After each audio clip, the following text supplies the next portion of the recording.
Good evening and welcome to The World Today. I'm Amritpal Singh. This is your daily window to the world. Well, on the show tonight, we'll tell you about what to expect from the Delhi Regional Security Dialogue on Afghanistan, which New Delhi is hosting tomorrow, and the ongoing COP26 conference on climate change in Glasgow, where many are urging the developed nations to walk the talk on the $100 billion climate fund per annum, while others have criticized the absence of the biggest emitters, including China and Russia, from the conference. That and much more over the next 1 hour. But first up, the headlines we're tracking at this hour. India is set to host the Delhi Regional Security Dialogue on Afghanistan on the 10th of November. That's tomorrow, chaired by National Security Advisor Ajit Doval. The high-level dialogue will review the security situation arising out of recent developments in Afghanistan and deliberate upon measures to address the relevant security challenges and support the people of Afghanistan.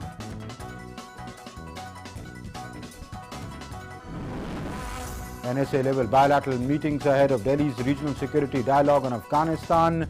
NSA Ajit Doval holds a bilateral meeting with Tajikistan's NSA. Another round of National Advisor-level talks with Afghanistan are currently on.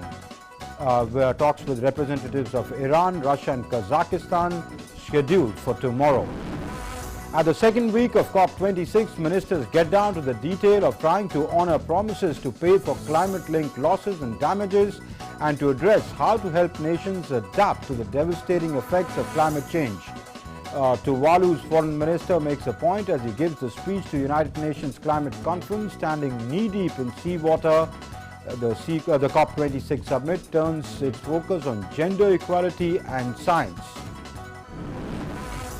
U.S. airports land crossing points witness emotional reunions as COVID travel ban ends and people were able to reunite with families. For many arriving on packed flights or lining up at border crossings, on Monday was an emotional journey that ended in the arms of joyful relatives clutching flowers. Months of pent-up demand triggers a major spike in bookings.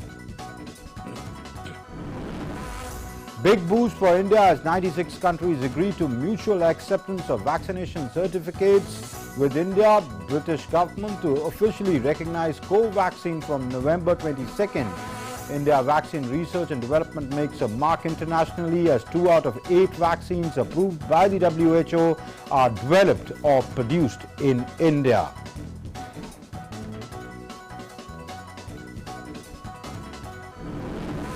Four astronauts trapped inside a SpaceX Crew Dragon capsule splashed down safely in the Gulf of Mexico off the Florida coast on Monday, capping a 6-month NASA science mission aboard the International Space Station and day-long flight home. The Dragon vehicle, dubbed Endeavour, parachutes into the sea following a fiery re-entry descent through Earth's atmosphere, carried live by a NASA webcast. Poland moves ahead with closing its border crossings with Belarus as large groups of migrants have been trying to force their way through the frontier. Thousands of migrants massing near the Belarus border, even as European Union calls for more sanctions against Minsk and security forces brace for more attempts to force through the frontier.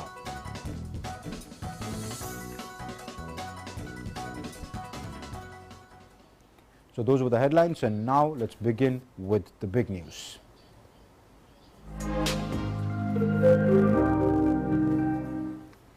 India will be hosting the Delhi Regional Security Dialogue on Afghanistan tomorrow. The dialogue will be held at the level of National Security Advisors or the Secretaries of Security Councils and will be chaired by the National Security Advisor Ajit Doval. The first 2 editions of the dialogue were hosted by Iran in 2018 and 2019. The Delhi Regional Security Dialogue on Afghanistan will witness an expanded participation of Iran, Kazakhstan, Kyrgyz Republic, Russia, Tajikistan, Turkmenistan and Uzbekistan, who will all be represented by their NSAs or their equivalents. The high-level dialogue will review the security situation in the region arising from recent developments in Afghanistan. It will deliberate upon measures to address the relevant security challenges and support the people in Afghanistan. in promoting peace, security and stability. India has traditionally enjoyed close and friendly ties with the people of Afghanistan and has called for a unified international response to address the security and humanitarian challenges facing Afghanistan. The forthcoming meeting is a step in that direction. And ahead of the meeting, government sources said that it's unfortunate that Pakistan has chosen not to attend the meeting. Many participating countries feel that Pakistan is the source of problems in Afghanistan. On non-participation of China, sources said that China has conveyed to India that it could not participate due to scheduling issues, but will continue to have contacts with India on Afghanistan. Meanwhile, NSA Doval is holding bilateral talks with the national security advisors of Tajikistan. He's already held that with Tajikistan. Now he's talking to the Uzbekistan or the Uzbek national security advisor even as we speak. This meeting is on currently between the two NSAs at the Prime Minister's office. Tomorrow he's expected to meet his Russian, Iranian and Kazakh counterparts on the sidelines of the Delhi security dialogue. And to discuss that, I am joined by P.S. Raghavan. He is the former chairman of the National Security Advisory Board. Thank you, sir, for joining us. First to you, my first question to you, Ambassador Raghavan. Tomorrow, when the security advisors meet from these countries, Iran, Russia, India, and the 5 Central Asian republics, what is that they are trying to achieve through this security dialogue? Good evening. Thanks for having me. You know, the dialogue, it's the third edition of the security dialogue, as you correctly mentioned. But happening at this time and with this level of participation, it is an expanded participation where all 5 Central Asian countries are represented at the highest level of the National Security Council. It actually shows the common interest of these regional partners in the security situation in and around Afghanistan and our concern for the well-being of the people of Afghanistan. It is significant from a number of perspectives. You know, firstly, it counters this narrative which has unfortunately been put out that whatever has happened in Afghanistan, India has lost out, Indian influence has lost out in Afghanistan, and that countries of the region are now acting independently of India. I think this meeting and the level at which this meeting is being held, the fact that all these top leaders responded to our invitation to join our National Security Advisor in Delhi, it firmly counters that narrative.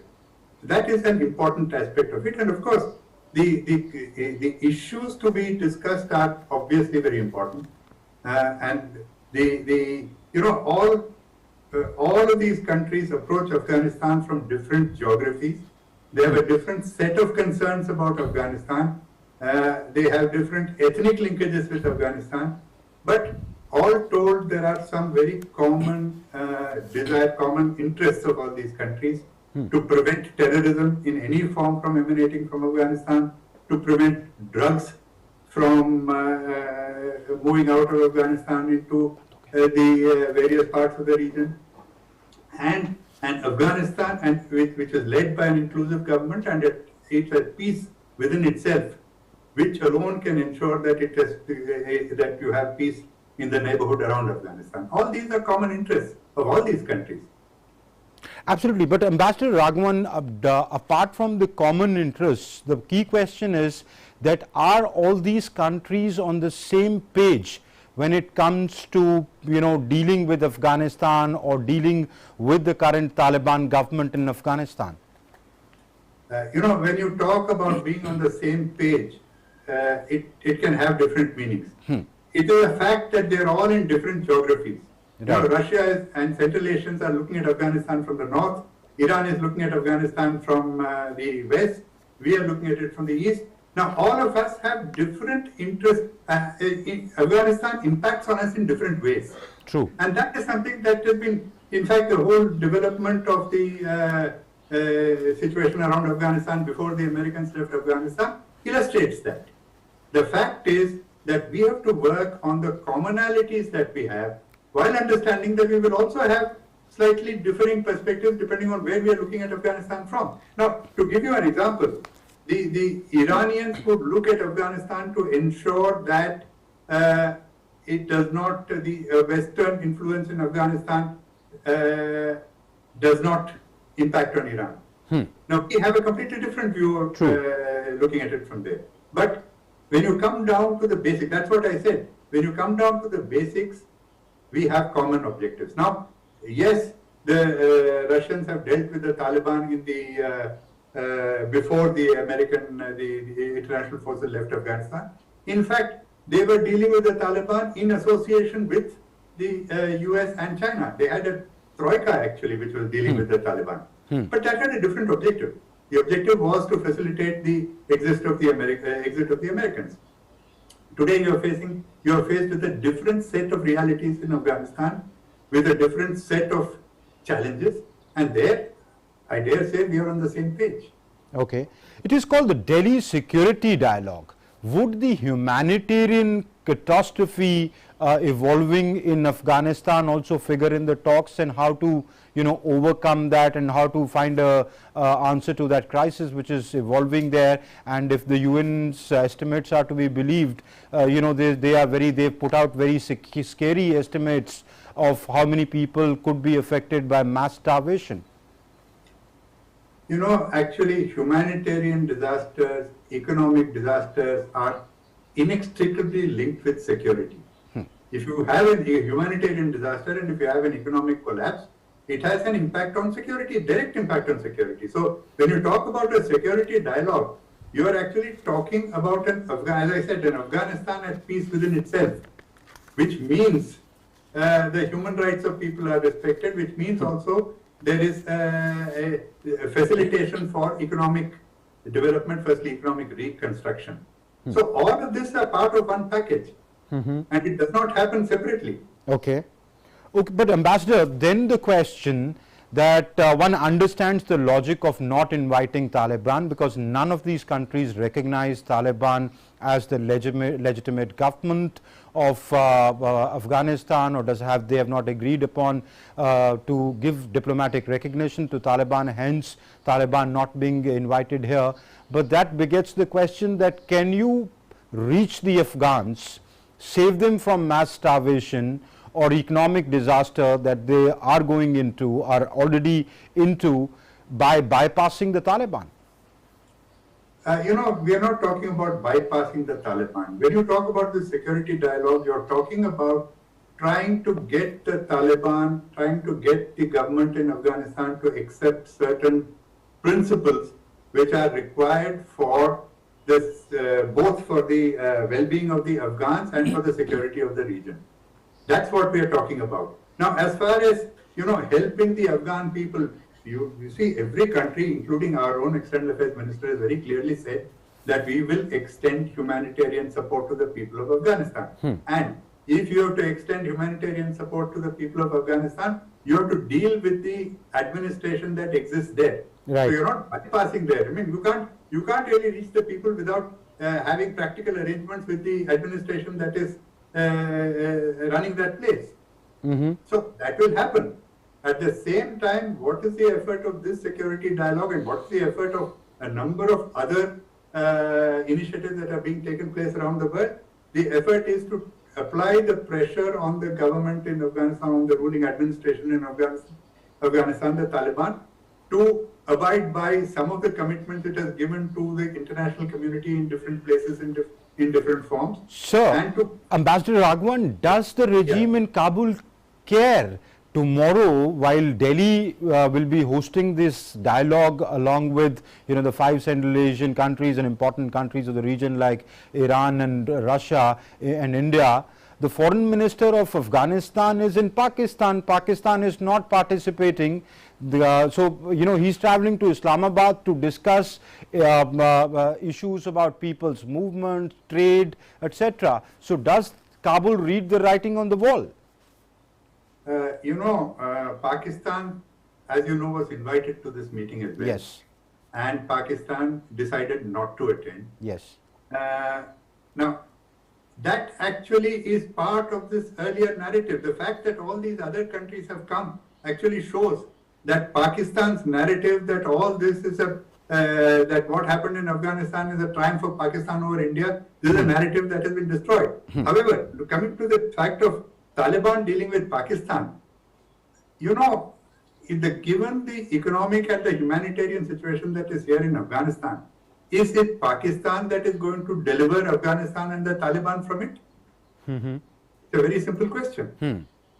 It requires a far larger international effort to resume trade with Afghanistan, to resume aid to Afghanistan, to even unlock the Afghan financial resources that are now locked up in Europe and the US.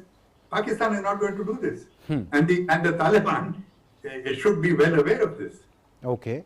Yes, I completely agree with you on that. But let's, apart from Pakistan, China has also not come.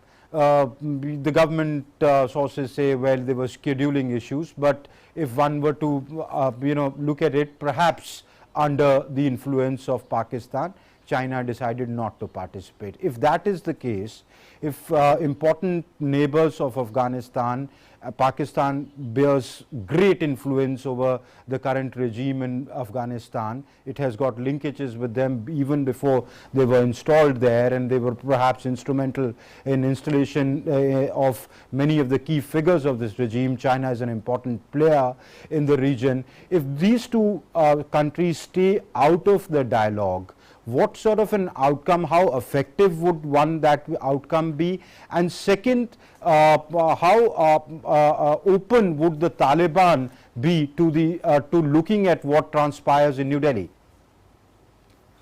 About China not participating, it is actually quite unfortunate that they didn't participate. As you know, they were invited, and they're claiming scheduling problems.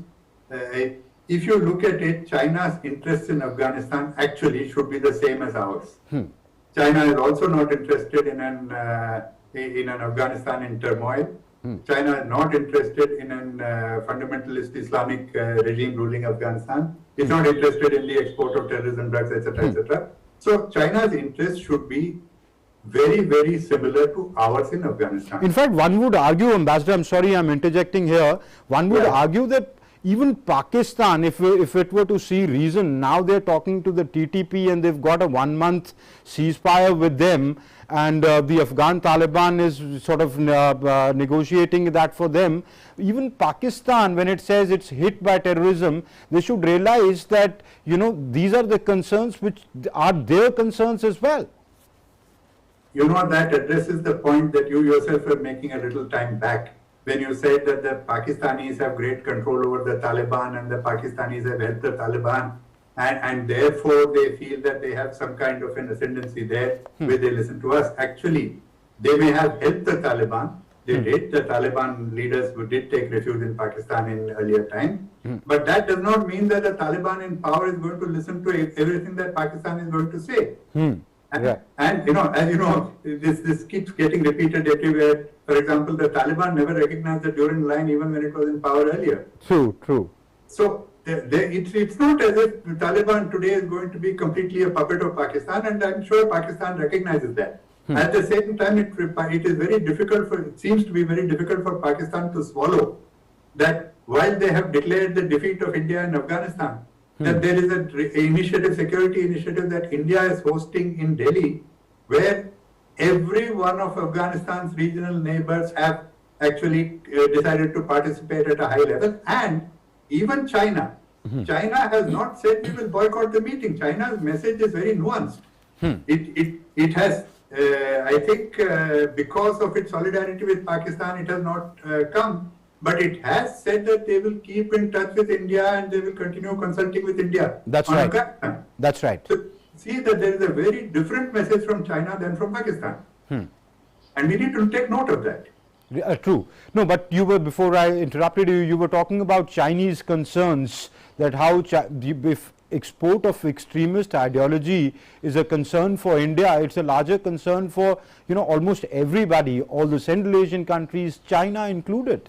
Absolutely. No, that's what I was saying, and that's what I actually developed in my subsequent answer. Because of that, China would actually be totally in sync with the objectives of all these countries that are meeting in Delhi tomorrow.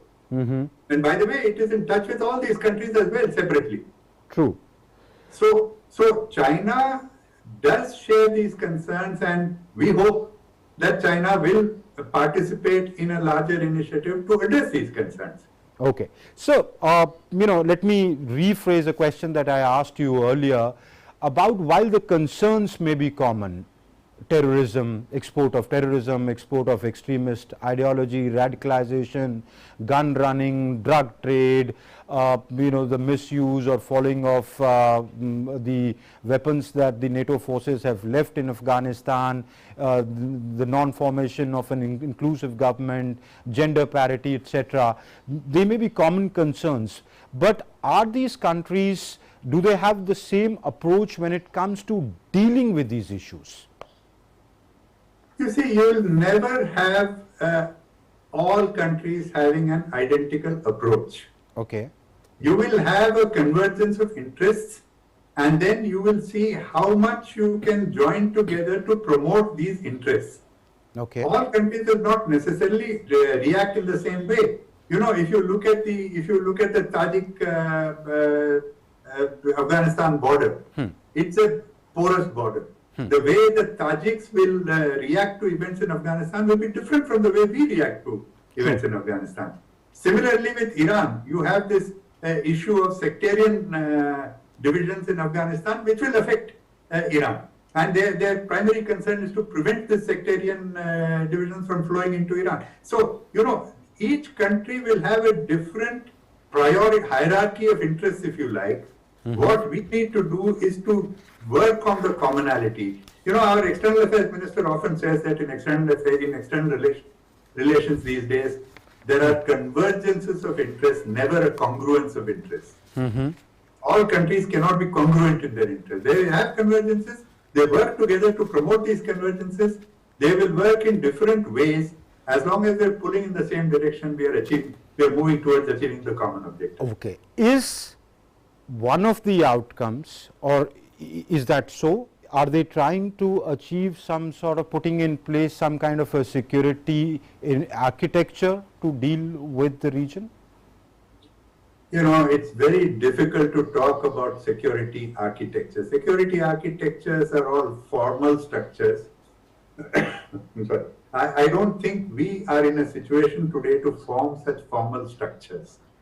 What we can do, what we have are loose coalitions of the willing, if you like, which are promoting specific objectives in specific contexts. Okay. A security architecture is too ambitious a target, and it covers too many different issues where all of us may not necessarily have the same interests. Okay. So let us work on things that unite us and see whether we can move forward on them. All right. Ambassador P.S. Raghavan, we'll leave it there. Many thanks for joining us and sharing your insights with us. Thank you so much. Thank you very much. Thank you. And moving on to an Afghan story, Kabul residents on Tuesday said that Afghans are struggling to prepare for a harsh winter ahead of a crippling economic situation. Hijratullah, a local firewood vendor, said that sales at his shop have dropped significantly this year as residents are unable to afford large quantities of firewood, unlike in the past years. Afghanistan was plunged into crisis in August after Taliban fighters drove out a Western-backed Afghan government, prompting donors to hold back billions of dollars, primarily the Americans, the Europeans, and assistance for aid-dependent economy. As winter approaches, many Afghans said they were unable to buy basic commodities, and urban communities were facing food insecurity on levels similar to rural areas.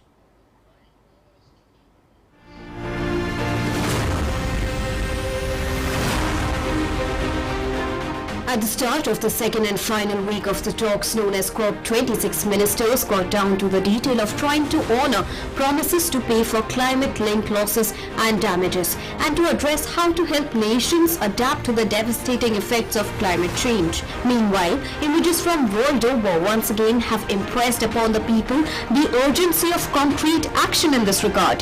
To press home the point in a poignant yet effective way, Tuvalu's foreign minister gave a speech to the United United Nations Climate Conference in Glasgow, standing knee-deep in seawater to show how his low-lying Pacific Island nation is on the front line of climate change. The video of Simon Cove standing in a suit and tie at a lectern set up in the sea delivering his speech draws attention to Tuvalu's struggling against rising sea levels.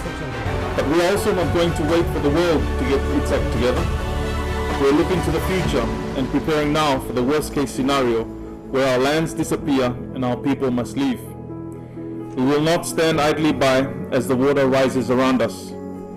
We're not just talking in Tuvalu, we're mobilizing collective action at home, in our region and on the international stage to secure our future. In Tuvalu, we are living the realities of climate change and sea level rise as you stand watching me today at COP26. We cannot wait for speeches when the sea is rising around us all the time. Climate mobility must come to the forefront. We must take bold alternative action today to secure tomorrow. Faktailasi, Tuvalu Moderno. The calls have grown stronger for combined and collective actions and for nations to rise above geopolitical concerns. Former US President Barack Obama called for rich nations to end years of deadlock with developing countries over cash for climate change and criticized China and Russia for their lack of urgency in curbing emissions. Obama met youth leaders at the United Nations climate talks in Glasgow to discuss how to make progress on the commitments made in the 2015 Paris Agreement. Also on Monday, Obama told a meeting of island nations at the summit that the time had come to act now to help with adaptation and resilience. Obama said too little progress had been made since the 2015 Paris Agreement to try to curb warming at 1.5 degrees Celsius above pre-industrial levels and lambasted China and Russia for a lack of commitment in making the Glasgow talks a success. The call for shoring up finance also gained traction at the summit. The European Union's climate policy chief, Frans Timmermans, has said that countries needed to deliver some serious, clear commitments on the finance-rich countries will give to poorer countries to help them cope with climate change. He also said that countries should be able to finish rules to implement the Paris Agreement by the end of the UN Climate Change Summit, which is due to finish on Friday. On the climate finance, I think we need some serious, clear commitments on climate finance. We need, first of all, to reach as soon as possible the $100 billion that was promised, and then we need to start an earnest discussion about what we're going to do after 2025, because the needs for adaptation finance will only increase.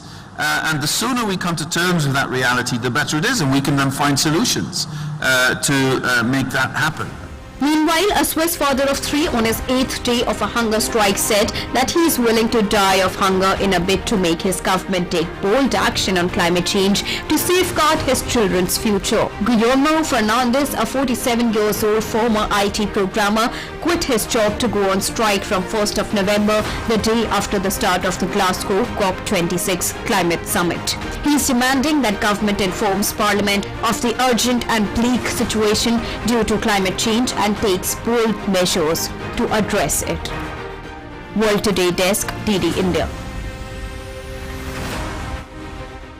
So this was about what is transpiring at the COP26 meeting and the protests happening around that in Glasgow in Scotland in the United Kingdom.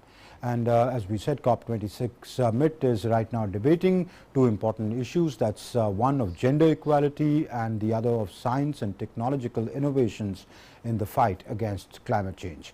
As it enters the 10th day, many organizations have flagged the importance of addressing these twin issues. Meanwhile, the COP26 summit turns its focus on gender equality and science on Tuesday, highlighting the role of women and of technological innovation in addressing climate change. The fight against climate change must be closely connected to the fight against gender inequality, the agency UN Women said in a statement. The Women's Rights Agency of the UN said ensuring women's and girls' leadership was vital if global efforts to tackle climate change are to succeed.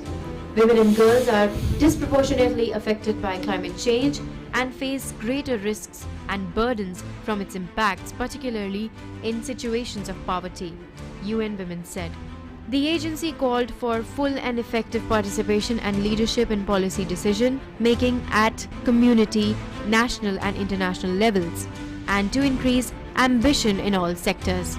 The 10th day of the Climate Summit will also tackle science and technological innovations in the fight against climate change.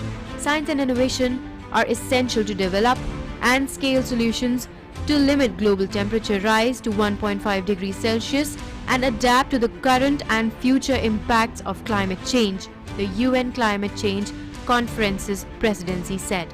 It stressed the need for a collaborative, inclusive and multidisciplinary approach in research and innovation to ensure affordable and accessible solutions. The COP26 presidency are leading a program in collaboration with academics and global citizens to explore opportunities for achieving a net zero future, another program that promotes climate change risk assessment for governments, and a third program that seeks ambitious country commitments to build resilient and sustainable health systems.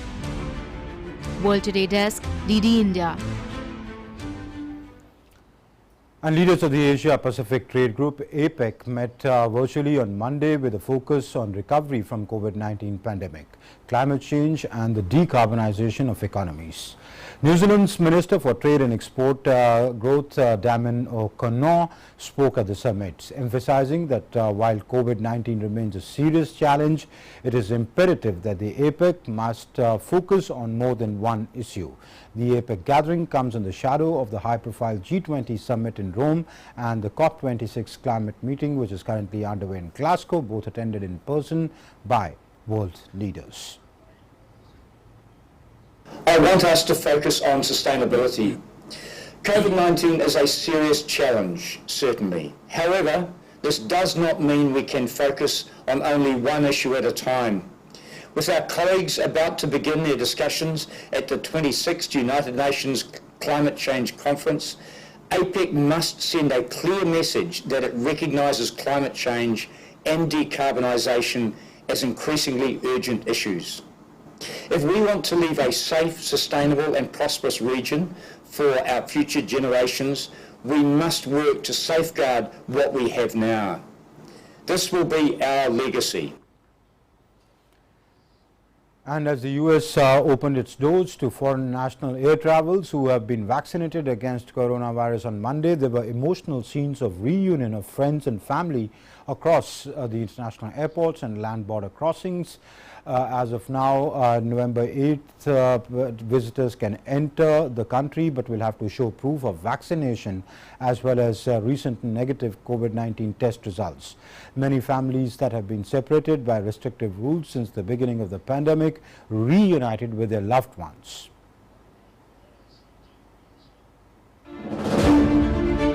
US airports witnessed emotional airport reunions as COVID travel ban ended and people were able to reunite with families. For many arriving on packed flights from Europe or lining up at border crossings in Canada and Mexico, Mondays was an emotional journey that ended in the arms of joyful relatives clutching flowers, balloons and homemade signs. How do you describe this feeling? Those were the words of Bhavna Patel at John F. Kennedy Airport Monday as she met her grandson for the first time after the first intercontinental flights touched following the lifting of COVID-19 restrictions. For over a year, Bhavna Patel watched her first grandchild grow via FaceTime, talking to him in New York every day while the US travel restrictions prevented her from making the trip from London. She said she was too excited to sleep, counting down days, hours and minutes before meeting her grandson Kai. On Monday, she teared up as she experienced her first in-person grandmother embrace. Just elated, there's no words. I don't have any words. Also at John F. Kennedy International Airport in New York, a child held a sign reading, "Do I look bigger?" as he waited for the first British Airways flight from London's Heathrow on 7:30 days. "Missed you. Auntie Jill plus Uncle Mark," his sign said. Aisha Matthews struggled to hold back tears after her mother and sister arrived at New York's JFK airport on Monday fresh off the first British Airways flight from London's Heathrow.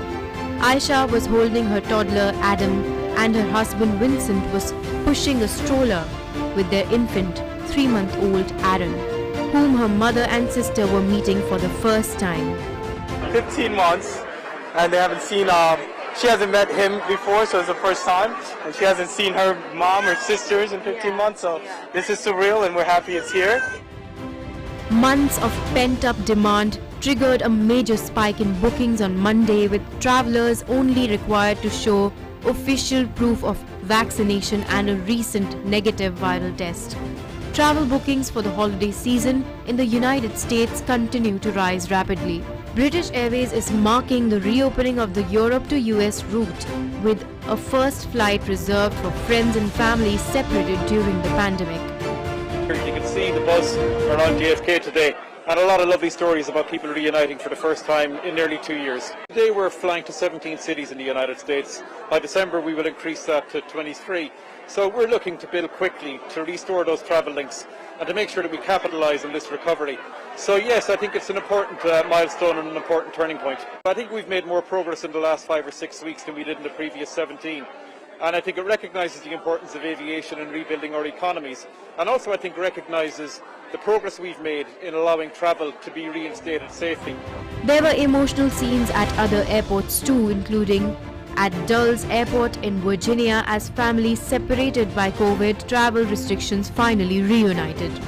Long separated families and friends were among the first to cross the Mexico-United States border as it was reopened to non-essential travel on Monday. And even though many were celebrating the new measure as homecoming, the border remains closed to countless others. Starting November 8th, non-essential travel resumed across the Mexico-United States land border for those fully vaccinated with appropriate documents for entry. By January, those crossing the land border for both essential and non-essential reasons will be required to be fully vaccinated.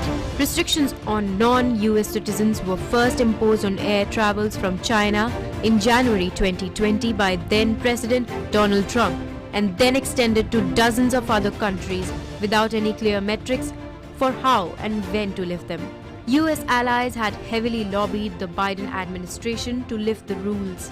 While cheering the resumption of the two-way transatlantic traffic, airline officials stressed that tourism and family trips alone will not be enough for carriers whose profits depend on filling the most expensive seats. World Today Desk, DD India. So from air travel to astronauts now to space travel. 4 astronauts trapped inside a SpaceX Crew Dragon capsule splashed down safely in the Gulf of Mexico off the Florida coast on Monday, capping a 6-month NASA science mission aboard the International Space Station and a day-long flight home. The Dragon vehicle, dubbed Endeavour, parachuted into the sea as planned just after 10:30 p.m. EST on Monday. That's about 3:30 GMT, following a fiery re-entry descent through Earth's atmosphere carried live by a NASA webcast. Applause was heard from the Flight Control Center as the 4 main parachutes inflated above the capsule as it drifted down towards the Gulf surface, slowing its speed to about 15 miles per hour before dropping gently into the calm sea.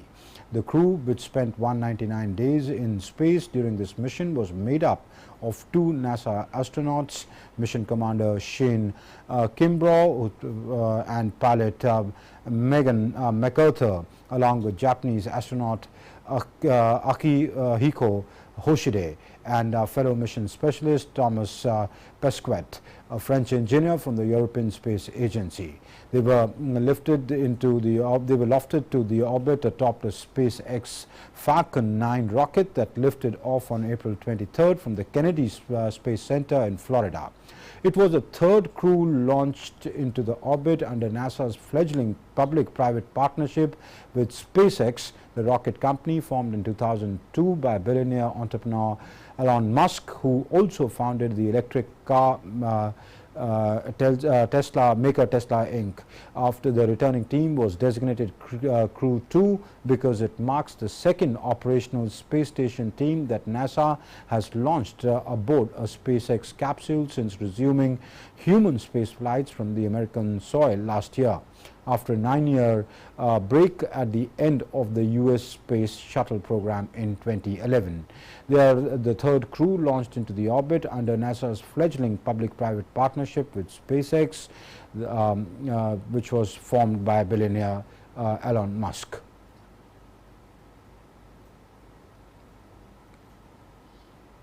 All right, in a major development, the United Kingdom has recognized India-made co-vaccine developed by Bharat Biotech. In a statement, the British government said that co-vaccine will be officially recognized from the 22nd of November. Co-vaccine will be added to the list of approved COVID vaccines for inbound travel, benefiting more fully vaccinated people from countries like India. Passengers who have been fully vaccinated with co-vaccine and have received the vaccination certificate will not be required to take pre-departure test on day 8 or self-isolate upon arrival in the United Kingdom. Instead, passengers will just need to pay for a lateral inflow test to take before the end of the second day post-arrival. Meanwhile, 95 other countries have also agreed to mutual acceptance of vaccination certificates. WHO ने Covaxin को मान्यता देने के बाद दुनिया में 96 country ने Indian दोनों वैक्सीन कोवैक्सीन और कोविशील्ड को मान्यता दी है और अधिक कंट्रीज से मान्यता मिले इसलिए हेल्थ मिनिस्ट्री और विदेश मंत्रालय दोनों साथ में मिलकर प्रयास कर रहे हैं. Out of the approved vaccines on WHO's list, 2 are developed and manufactured in India. WHO ने इमरजेंसी यूज लिस्ट में कुल 8 वैक्सीन को शामिल किया है. हमें खुशी है कि उसमें से कोविशील्ड और कोवैक्सीन 2 भारत की कंपनियों ने बनाई है और वो भारतीय कंपनियों के द्वारा बनी है. भारतीय रिसर्च से बनी हुई एक उसमें से वैक्सीन है, इसलिए हमें विशेष खुशी भी है और गर्व भी है. And the travel rules are further being simplified, as all people under the age of 18 will be treated as fully vaccinated at the border and will be able to enter England without self-isolating on arrival. Alex Ellis, the British High Commissioner to India, tweeted and made the announcement via Twitter and said, "More good news for Indian travellers to the United Kingdom. From the 22nd of November, travellers fully vaccinated with a COVID-19 vaccine recognized by WHO for emergency use listing, including co-vaccine, will not have to self-isolate, so joining those fully vaccinated with Covishield." While all this is happening, the COVID cases in Europe are going up. Germany's coronavirus infection rate has risen to its highest level since the start of the pandemic.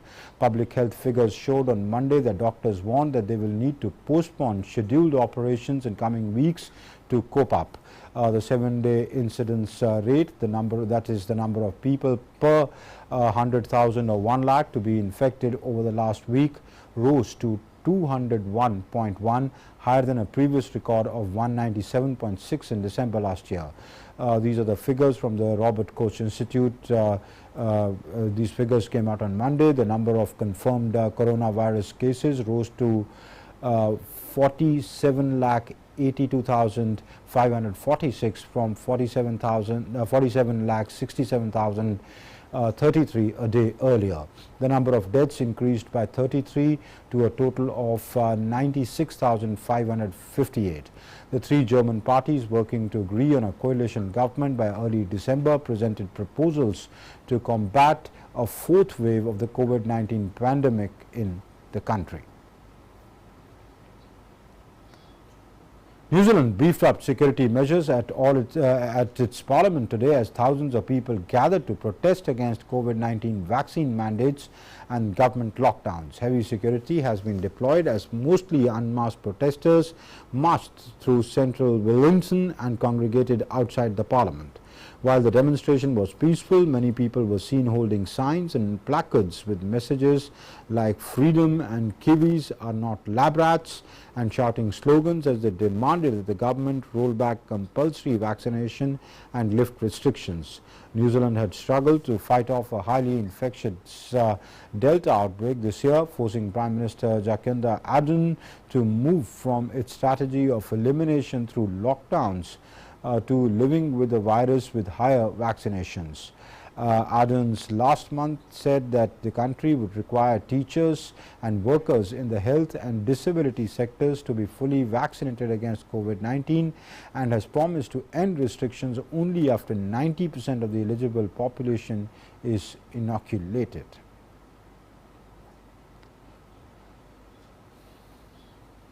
Meanwhile, European Union or EU authorities have clarified that there is no conclusive evidence of a cancer risk from the synthetic face masks and have urged people to keep wearing them after a Belgian study warned last month that they may contain carcinogens. Face masks are widely considered to be crucial tools to reduce the spread of COVID-19 and have become an everyday item for a large part of the world's population through the pandemic. A report in October by Belgium's public health body Sciensano said that it had found titanium dioxide and potentially hazardous substance in the synthetic face mask it examined, including the commonly worn models. Titanium dioxide is used as a white colorant and matting agent in masks and textile products, as well as sunscreen, paints and food products such as soups and chewing gums. The European Commission, the EU's executive arm, said there was currently no evidence to suggest the presence of titanium dioxide in the face masks and that it posed a health risk and recommended their continued use. Well, Poland is closing its border crossing with Belarus at Kuznica, the border guard said on Monday, due to the situation nearby where large groups of migrants have been trying to force their way through the frontier. Thousands of migrants were amassing near the Belarus border on Monday. The move comes as the members of the European Union called for more sanctions against Minsk and security forces braced for more attempts to force the frontier. Warsaw has accused Belarus of trying to spark a major confrontation, with video clips showing hundreds of migrants walking towards the Polish border and some trying to breach the fence using spades and other implements. Polish government spokesman Piotr Mueller said that there were currently 3,000 to 4,000 migrants near the borders and more than 10,000 others cross Belarus every day to try and cross Poland.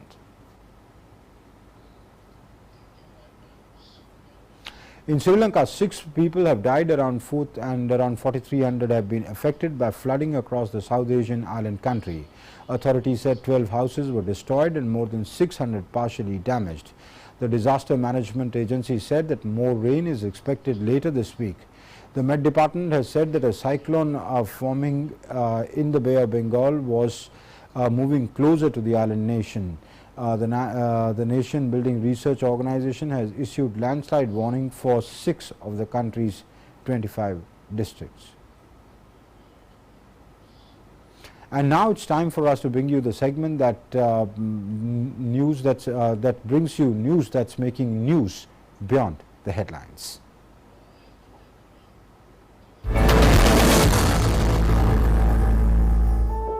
Celebrate the unprecedented success of South Korean drama Squid Game, Netflix put on a special screening in Hollywood on Monday.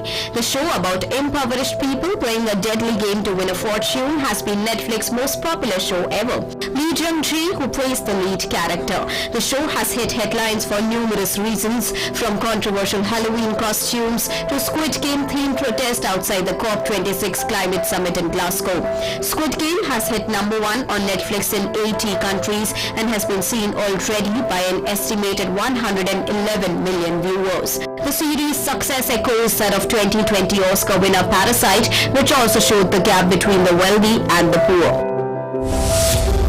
For the last 5 years, librarian Readin Roro Hindati has been driving a mobile library, bringing books to children who would otherwise have no access to them in Indonesia's Java island. She is not only fostering a culture of reading among the youth, but she is also reducing neighborhood trash. Readin's trash library allows children to borrow books in exchange for plastic cups, bags and other waste that she collects and sells to buy more books. The 48 years old originally started her Trash for Books library in her hometown of Muntang in 2014.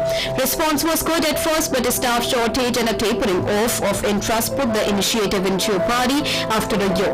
Then the local government and library stepped in and gave her a 3-wheel truck and also some more books so that she could take her project on the road. Readin ventures out every weekday, aiming to visit at least 3 different areas.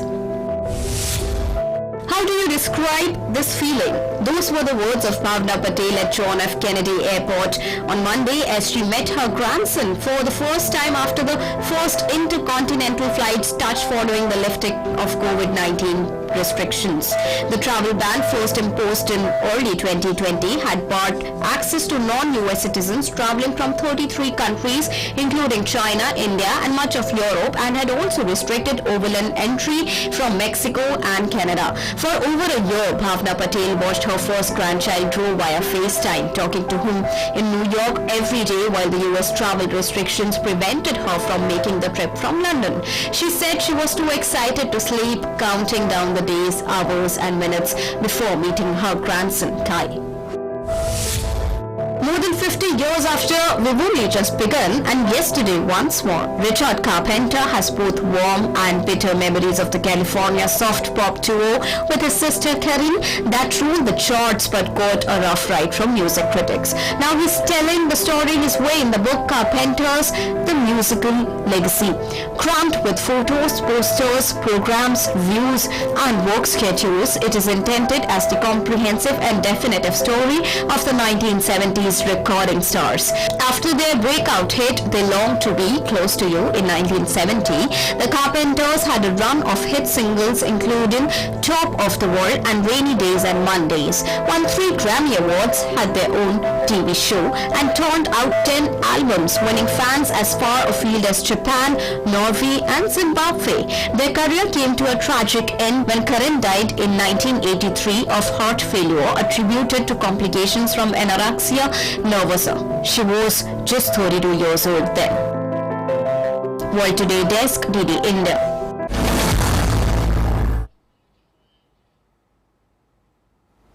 And that's it then in World Today. Thanks for watching. Namaskar.